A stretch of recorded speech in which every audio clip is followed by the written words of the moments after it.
más allá de los videos de ciencia ficción que a veces vemos o nos llegan por las redes sociales o editoriales que ya han salido en periódicos, sobre todo de negocios del país, ya Portafolio alguna vez editorializó sobre el tema.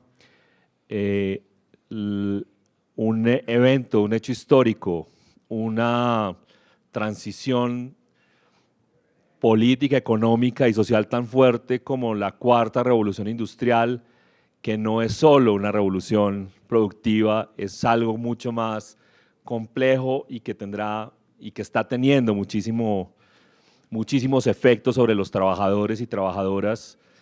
Es un tema que para nosotros como dirigentes sindicales, como organización, digo en el caso de la escuela, es ya no solo un reto, sino el presente, una urgencia de conocer, de entender y de encontrar los caminos para lograr que esta gran transición, esta gran revolución, este cambio profundo en tantos aspectos sea un momento de fortalecimiento, de movilización, de interlocución, de negociación, de propuestas que permitan que este cambio tan fuerte no genere los peores efectos posibles sobre los trabajadores y trabajadoras.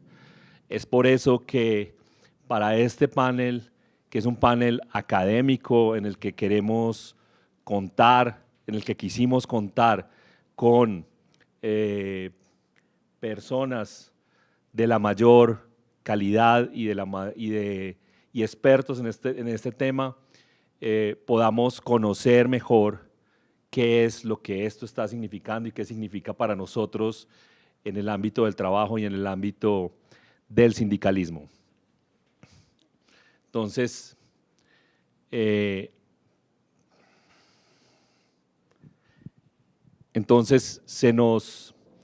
hemos decidido abrir este espacio y hacer el mayor esfuerzo para tener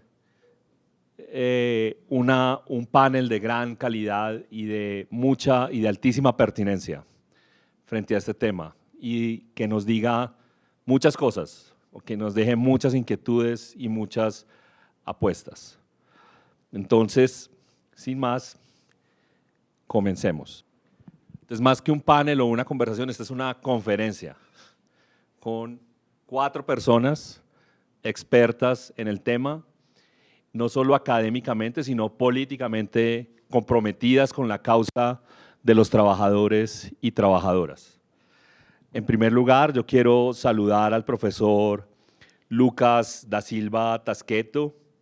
Él es licenciado en Derecho de la Universidad Federal de Santa María, es profesor de la Universidad Federal del ABC, es doctor en Relaciones Internacionales de la Universidad de Sao Paulo y ha sido investigador también en el programa de posgrado en Derecho de la Universidad Federal de Río Grande del Sur. Vamos a comenzar con la intervención del profesor Tasqueto. Gracias, Juan. Buenas tardes a todas, buenas tardes a todos. Me gustaría saludar a mis compañeros también aquí. Primeramente, también felicitar a la Escuela Nacional Sindical por los 35 años y por agradecer inmensamente la invitación y toda la atención hasta ahora. Gracias, Juan, de nuevo. Yo preparé mi presentación y voy a hablar en la lengua franca de América Latina, que es el portuñol. Entonces, ya pido perdón si no me comprenden totalmente. Yo soy profesor de Relaciones Internacionales, como ha dicho Juan. Vengo trabajando hasta un tiempo con negociaciones internacionales en el campo del comercio y trabajando junto con movimientos sociales en Brasil. Especialmente ahora que nosotros estamos muy cerca de la ministerial de la OMC en Buenos Aires el próximo diciembre. ¿Y por qué yo elegí el tema de digitalización? ¿Por qué? Digitalización, con esta palabra, con este movimiento que viene, los conceptos de automatización, de cuarta revolución industrial, de industria 4.0, todas ellas como consecuencias de la centralidad de la tecnología y de las grandes empresas. Entonces, con esto yo quiero decir que no es una coincidencia que estos conceptos vengan de arriba para abajo, que vengan en el movimiento del norte para el sur. Este es un tema relativamente nuevo, sobre todo el concepto de cuarta revolución industrial. Nosotros tenemos muchas preguntas y yo pienso que pocas respuestas. Entonces, sobre todo si nosotros consideramos las respuestas que las personas de distintos campos políticos y ideológicos los dan a estas preguntas. Entonces, yo quiero traer algunas reflexiones y datos sobre estos conceptos y sobre el futuro del trabajo para que podamos discutir, y hago esto a partir de la literatura y de los informes disponibles hasta ahora. En primer lugar, es importante mostrar el número de usuarios de Internet en todo el mundo hasta ahora. Nosotros tenemos poco más de 40% de la población mundial con alguna forma de acceso a Internet. Cada vez más por medio de sus smartphones y todo lo que viene junto. Todos los días en la Internet nosotros enviamos 207 mil millones de correos electrónicos, 4.200 millones de búsquedas en Google, 36 millones de compras por Amazon, 8.800 millones de vídeos vistos en YouTube, y así se va. Y no es coincidencia que estas son las grandes empresas de la tecnología, las grandes empresas de hoy en día. Esas empresas hoy cambiaron de lugar con las empresas de petróleo. Si miramos aquí los datos del año de 2016, nosotros tenemos las 5 mayores empresas del mundo como empresas que vienen del campo de la tecnología. Apple, Alphabet, que es la empresa madre del Google, Microsoft, Amazon, Facebook y luego después Alibaba, que es una empresa china. Todas esas de la tecnología, ninguna de esas con más de 20 años de edad, todas muy nuevas. Todas muy nuevas. Entonces, no es coincidencia que nosotros estamos escuchando mucho que se cambió lo petróleo por los datos. Esto es lo nuevo petróleo. Entonces, este debate es muy actual y es un debate que también interesa a estas empresas que quieren consolidar sus posiciones.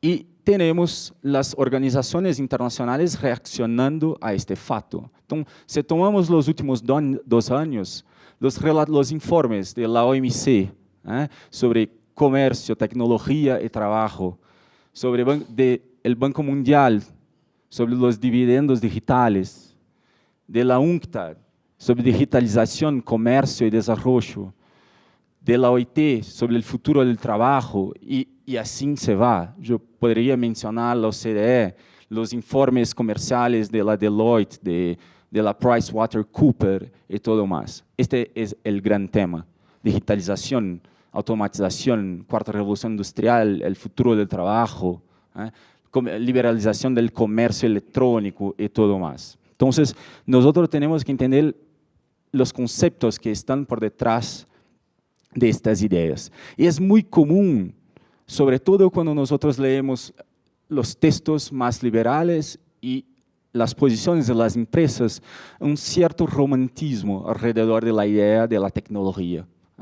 Y yo nombré esto de determinismo tecnológico, como si la economía digital por sí sola va a proporcionar desarrollo y prosperidad para todos, independiente de nuestra posición en el globo terrestre.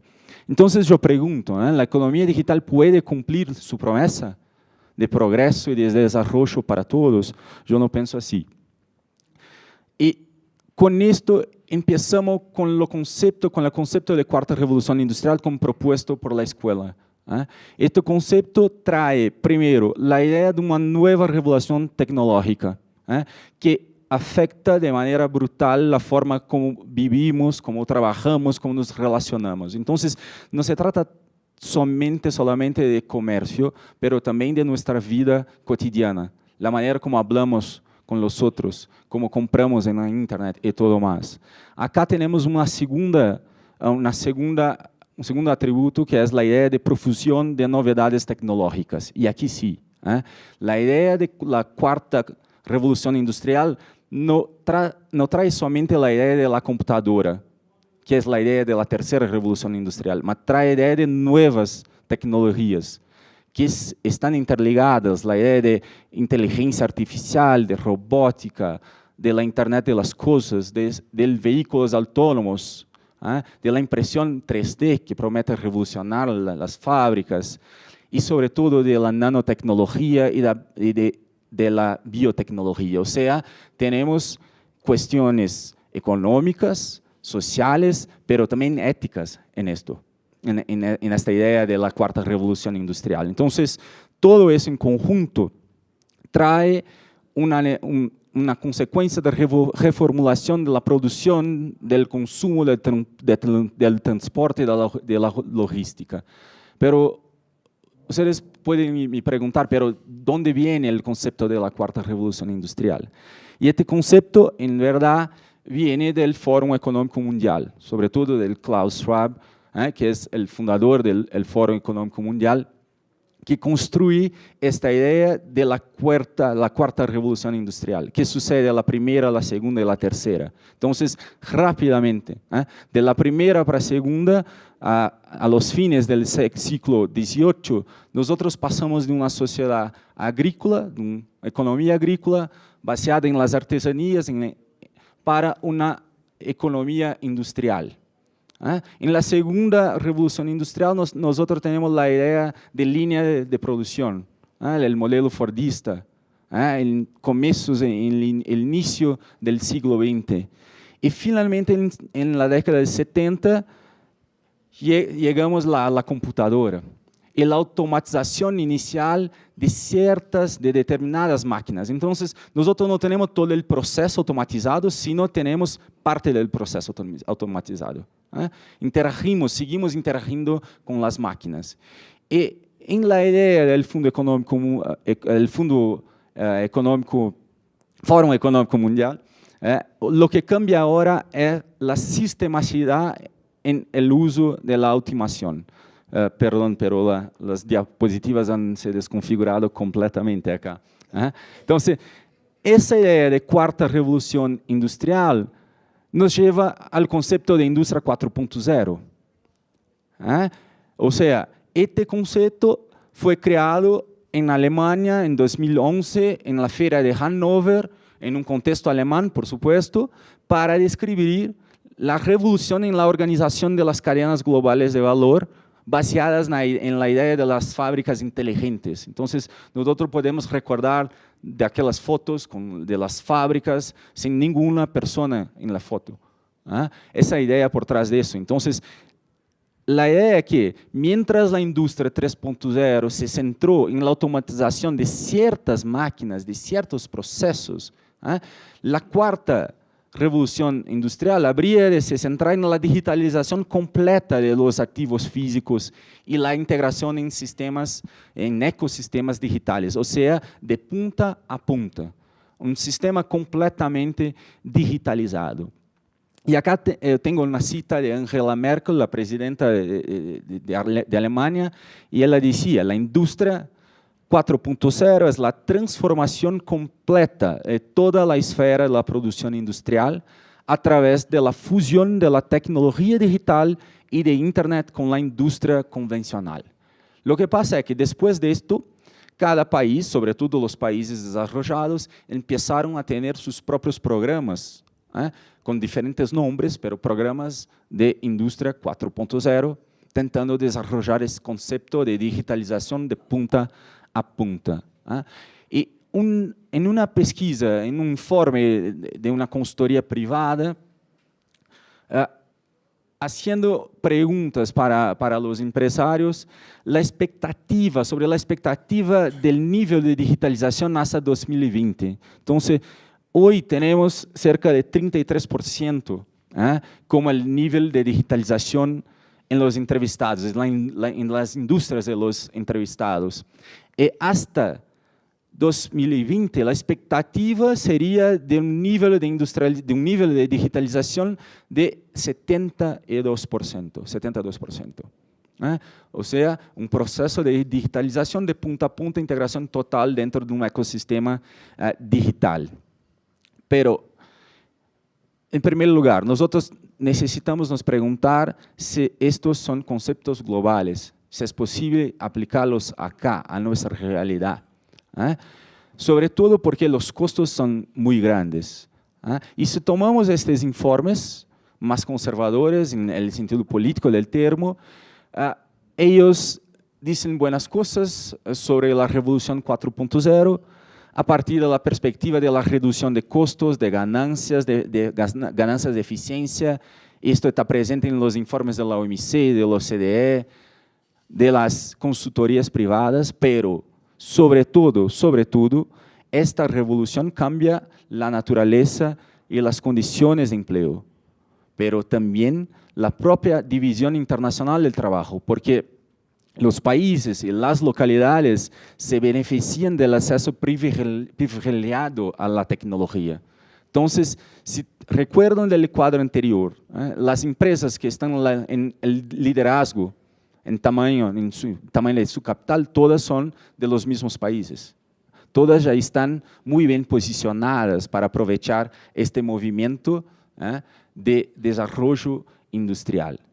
¿Y a qué nos cabe en América Latina? Primero, ¿hay capacidad técnica para tanto? ¿Hay capacidad económica para tanto? Y más do que esto, un proceso como el tal siempre genera ganadores y perdedores, pero poco se habla sobre esto. Entonces, esto que yo quiero decir cuando nosotros tenemos que nos cuestionar sobre el determinismo tecnológico, como si todo esto viese en nuestro favor. Lo que pasa es que hay una gran brecha digital entre las personas en un mismo contexto nacional, pero también entre los países en el escenario internacional. Y la primera cosa es que la segunda revolución internacional industrial no ha terminado para cerca de 17% de la población mundial. Y nosotros estamos hablando de la cuarta revolución. Hoy más de 1.300 millones de personas no tienen acceso a la electricidad. Y lo mismo con respecto a la tercera revolución industrial. Yo he mostrado en el primer gráfico. Hoy 4.000 millones de personas viven sin acceso a Internet. Son casi 60% de las personas en el mundo. Una buena parte de estas en África.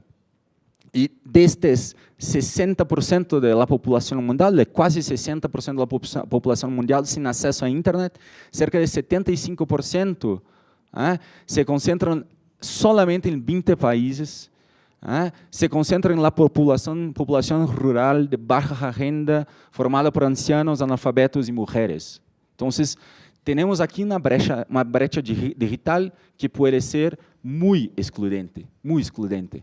Entonces, debemos tomar todo cuidado en el estudio, en la análisis de la cuarta revolución industrial, porque en nuestra realidad no hemos pasado completamente ni siquiera por las dos revoluciones anteriores.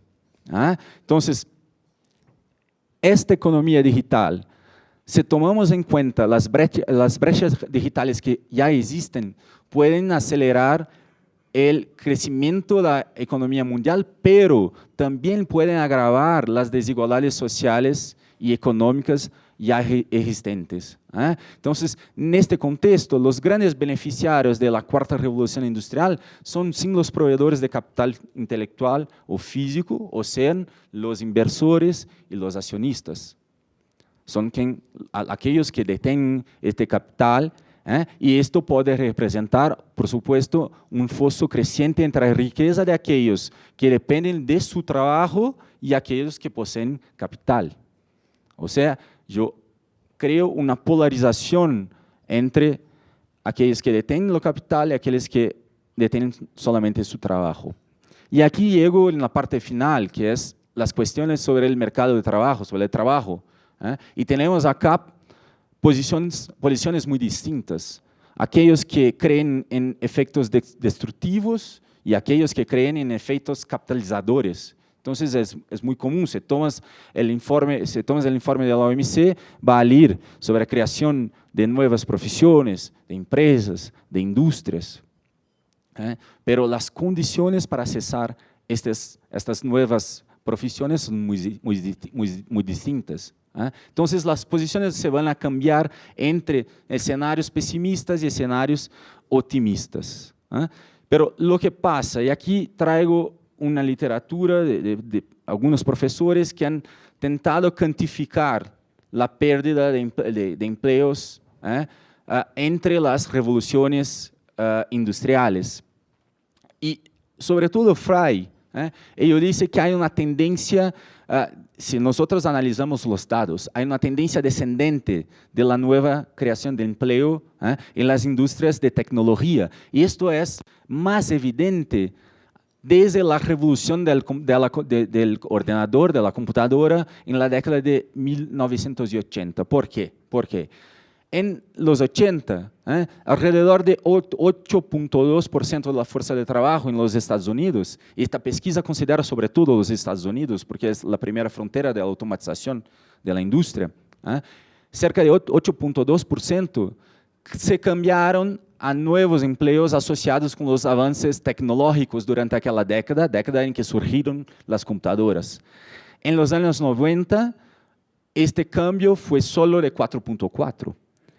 Y a partir de los años 2000, este cambio bajó para 0.5% de los trabajadores que se desplazaron a las industrias de tecnología. Porque es obvio, yo no posso pedir que alguien que trabaja en la producción textil automáticamente pase a trabajar con la producción de aplicativos. Es una locura total. Hay todo un proceso generacional para se hacer este cambio. Entonces, con esto se habla de un cambio estructural en el mercado de trabajo. Entonces, hay un desplazamiento de la mano de obra de la industria de renta media para las ocupaciones de servicios de bajos ingresos. Por eso nosotros hablamos de servicificación de la economía. Y con esto segregamos cada vez más en segmentos de baja competencia, bajo salario, y segmentos de alta competencia y alto salario. Y según estos mismos autores, cerca de 47% del empleo total de los Estados Unidos están en la categoría de alto riesgo. O sea, en trabajos, empleos que pueden ser automatizados en una década o 2 décadas. Y nosotros nos podemos preguntar los efectos para los países del sur. La verdad es que los efectos pueden ser mucho más dramáticos acá. Nosotros estamos acompañando, de cierta forma, el regreso a países desarrollados de fábricas casi que completamente automatizadas de países centrales. Es el caso de la industria textil, que vuelve de Asia para los Estados Unidos y para Europa en fábricas casi que automáticamente automatizadas. Entonces, hay un primer impacto sobre los países del sur en la pérdida de empleos en ciertos sectores automatizados, primeramente en los países del norte. En segundo lugar, lo que pasa con nosotros es que la porción de la manufactura y de la agricultura es sustancialmente mayor do que en un país industrial medio. ¿Y cuál es la consecuencia? La consecuencia es que estas dos áreas son más fácilmente automatizadas do que el sector de servicios. Entonces, los impactos pueden ser más profundos en los países del sur porque nosotros aún no pasamos por una automatización total. En Brasil nosotros ni siquiera hablamos de industria 3.0. Entonces, imagina industria 4.0. Y este sector, el sector de la manufactura y de la agricultura, representan juntos 55% del empleo entre los países de baja y media renta. En comparación con los países centrales, en que estos sectores representan 26% de su economía. Entonces, los efectos pueden ser mucho más profundos en nuestra realidad si no tomamos los debidos cuidados. un punto más es que en la organización de la economía digital, en torno de las fábricas, las empresas que yo he mostrado en el inicio de mi presentación, nosotros tenemos cada vez más mayores ingresos con menos empleos. Entonces, estas corporaciones de la nueva economía digital, yo hablo de Alphabet, yo hablo de Facebook, yo hablo de Amazon, de Alibaba, de Apple, de Microsoft, elas pueden generar inmensas riquezas con cada vez menos personas. Entonces, si comparamos la década de 90 con las industrias tradicionales de autos y el año de 2014, por ejemplo, en 1990, las tres mayores empresas de Detroit en el sector automotivo poseían juntos un valor de mercado combinado de 36 mil millones de dólares, ingresos de 250 mil millones de dólares y 1.2 millones de empleados. Si cambiamos para nuestra realidad ahora, las tres mayores empresas de tecnología, Alphabet, Apple y Microsoft ahora, tenían un valor combinado de mercado de 1 trillón de dólares. Ingresos muy semejantes, 247 mil millones, pero con 10 veces menos empleados do que antes. Entonces, se produce mucho más con un número muy inferior de empleos. Y Facebook, aquí Facebook es un caso muy interesante porque Facebook es una empresa creada en 2004, es muy reciente, estamos hablando de una empresa de poco más de 10 años. En algunos momentos su valor de mercado llegó a más de 500 mil millones de dólares. Facebook tiene hoy 17 mil empleados. Si comparamos con Kodak, que es una empresa símbolo, fue una empresa símbolo en otros años, Kodak tuvo en su auge en la década de 90 145 mil empleados. Entonces, esta es una consecuencia directa de este proceso de digitalización de la economía. Y nosotros podemos llamar de industria 4.0, no de la cuarta revolución industrial o no. Pero este es un efecto inmediato y que nos lleva al final a la idea de las plataformas digitales. En torno de esas hay todo un romantismo aún más profundo, la idea de la economía compartida, pero que en verdad es una economía de plataforma. Donde hay un intermediador entre el trabajo y el consumidor, el trabajador y el consumidor. Entonces, estas plataformas, por un lado, sí facilitan mecanismos de trabajo más flexibles, pero sobre todo contribuyen a una degradación del trabajo. Hay una potencial disminución de los salarios, hay una reducción de las posibilidades de negociación colectiva a través de los sindicatos, porque estos trabajadores no tienen un vínculo formal con su empresa. Ellos se presentan como una plataforma, como un intermediador entre consumidor y aquel que ofrece su trabajo. Entonces, hay un prejuicio muy profundo para los trabajadores y también para el proceso de sindicalización de los trabajadores.